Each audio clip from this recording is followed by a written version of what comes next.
पाहिलीत ही गटारं आणि ही घाण आहे शहापूर बस स्थानकाच्या समोरील बाजूस। शहापूर तालुक्यामधून दररोज हजारो विद्यार्थी, चाकरमानी, त्याच पद्धतीनं महिला, वृद्ध नागरिक शहापूर तालुक्यामध्ये आपल्याला बसच्या माध्यमातून प्रवास करताना दिसतात। आज आपण आलेलो आहोत ठाणे जिल्ह्यातील शहापूर तालुक्यातील शहापूर बस स्थानक या ठिकाणी। शहापूर तालुक्यातील हे जे बस स्थानक आहे, गेली 7 ते 8 वर्षे शहापूर तालुक्यातील प्रवासी, चाकरमानी, विद्यार्थी या सर्वांना वेठीस धरण्याचं काम या ठिकाणी शहापूर तालुक्यामध्ये या बस स्थानकाच्या माध्यमातून आपल्याला पाहावयास मिळत आहे। शहापूरच्या बस स्थानकामध्ये तुम्हाला गळक्या बसेस, त्याचप्रमाणे इथे बसायला सुद्धा प्रवाशांना चांगली सुविधा नाही।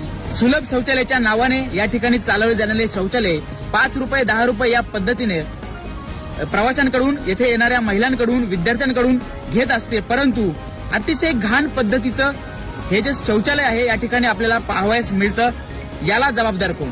ज्यावेळेस या शहापूर बस स्थानकाच्या नूतनीकरणाचं काम या ठिकाणी उद्घाटन करण्यात आलं, त्यावेळी शहापूर तालुक्याचे आमदार होते पांडुरंगजी बरोबर। त्यानंतर 2019 मध्ये सत्ता पालट झाली आणि त्यावेळेस दौलत दरोडा या ठिकाणी निवडून आले आणि आज मी तिला 2024 मध्ये दौलतजी दरोडा पुन्हा एकदा या मतदारसंघाचं प्रतिनिधित्व करत आहे। एखादं काम मुदतीच्या बाहेर जाऊनही वर्षानुवर्षे जर ते होत नसेल तर याला जबाबदार तेथील स्थानिक लोकप्रतिनिधी, त्याचप्रमाणे तेथील जनता देखील तितकीच जबाबदार असते। कारण जनतेने जर आपल्या प्रश्नांवर बोलण्याचं धाडस कधीच केलंच नाही तर या समस्या कायमच त्या पद्धतीने राहतात।